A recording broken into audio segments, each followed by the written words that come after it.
Bonjour et bienvenue à tous sur notre chaîne Astronature 49 pour cette nouvelle émission consacrée aux éphémérides du ciel du mois de janvier 2023. Alors ce mois-ci, nous sommes en compagnie de Mathieu et Pascal, nos deux astronomes amateurs, et nous allons pouvoir vous commenter trois événements que nous avons choisis pour ce mois-ci. Et à commencer par cet événement du 4 janvier, qui est le maximum de l'essaim météoritique des Quadrantides. Alors, Pascal, veux-tu nous en parler pour nous détailler cet événement? Voilà, alors effectivement, rien de tel pour commencer l'année en beauté avec des étoiles plein les yeux. Donc c'est ce que je vous propose en ce début de mois de janvier. Comme tu l'as dit, donc les quadrantides. Alors effectivement, cette pluie annuelle d'étoiles filantes marque le début de l'année et atteint donc son maximum dans la nuit du 4 janvier. Alors quel est son taux horaire moyen? Il est plutôt intéressant puisqu'il se situe environ à 120 météores par heure avec un maximum de 200. Donc en fait, on risque d'en avoir plein les yeux. Sa vitesse est de 41 km/s et son radiant, eh bien, c'est la constellation du Bouvier. En fait, cette constellation se trouve proche également des constellations d'Hercule et du Dragon.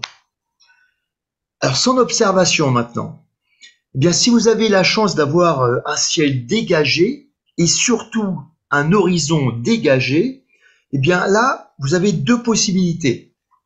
Soit en début de nuit, à partir de 18h30 jusqu'à 21h. Le problème, c'est que ce sera vraiment à ras de l'horizon. Et ensuite, ça va remonter. Donc, le ras de l'horizon en démarrant donc nord-ouest jusqu'au nord. Ou sinon, la deuxième possibilité, c'est juste avant le lever du soleil. Là, on est bien au-dessus de l'horizon, direction nord-est, est même, et encore beaucoup plus haut, en fait, vers 6 heures du matin. Et donc, si vous devez vous lever tôt, puisqu'on sera en pleine semaine, eh bien, avant d'aller travailler, n'oubliez pas de lever les yeux au ciel et admirer le spectacle du début de l'année. Merci beaucoup, Pascal, de nous avoir détaillé cet essaim météoritique. Et donc, si vous avez l'occasion d'en observer une, ce sera sûrement super joli à observer. En tout cas, nous allons pouvoir continuer avec le 8. Nous avons l'opposition de l'astéroïde Pallas. Alors, cette fois-ci, Mathieu, peux-tu nous en parler? Troisième plus gros objet de la ceinture principale d'astéroïdes entre Mars et Jupiter, après donc Cérès et Vesta. Eh bien, Pallas ne suit pas l'écliptique. L'écliptique, c'est l'autoroute commune qu'empruntent toutes les planètes du système solaire, ainsi que le Soleil. Une fine bande du ciel, dont elle ne s'en écarte jamais, qui est située dans la bande des constellations du zodiaque.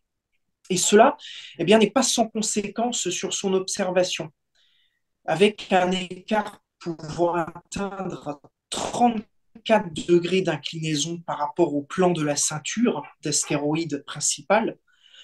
Pallas peut se retrouver tantôt très haut dans notre ciel, puis tantôt très bas au fil des années. Très bas, c'est le cas cette année, puisque son opposition se déroule sous la constellation du Grand Chien. Autrement dit, prévoyez un horizon sud dégagé pour tenter de l'observer. Deuxième mauvaise nouvelle, la constellation du Grand Chien se trouve sur la route de la Voie lactée. Bon courage à ceux qui espèrent trouver un point minuscule de 7e magnitude dans ce champ stellaire foisonnant. Alors, certes, le défi est élevé, mais possible, même avec une paire de jumelles. Pas d'intérêt au télescope de toute façon, puisque visuellement, Pallas ressemble à toutes les autres étoiles, même avec un gros télescope de 300 ou 400 mm d'ouverture. En photo, par contre, L'intérêt pourrait être de suivre son déplacement nuit après nuit, de l'ordre d'environ 15 minutes d'arc, sur le fond du ciel. D'accord, donc voilà comment pouvoir observer cet astéroïde Pallas. Alors, pour terminer, nous avons aussi le 22, c'est le rapprochement de deux planètes, à savoir Vénus et Saturne. Alors, elles se rapprochent à 0,5 degrés. Donc, quel est l'intérêt de cette observation? C'est à chercher le soir, plutôt bas sur l'horizon sud-ouest, dès le coucher du soleil. Alors Vénus sera bien visible à l'œil nu. Saturne, elle, commencera à se laisser apercevoir une demi-heure plus tard, étant donné qu'elle est un petit peu moins lumineuse.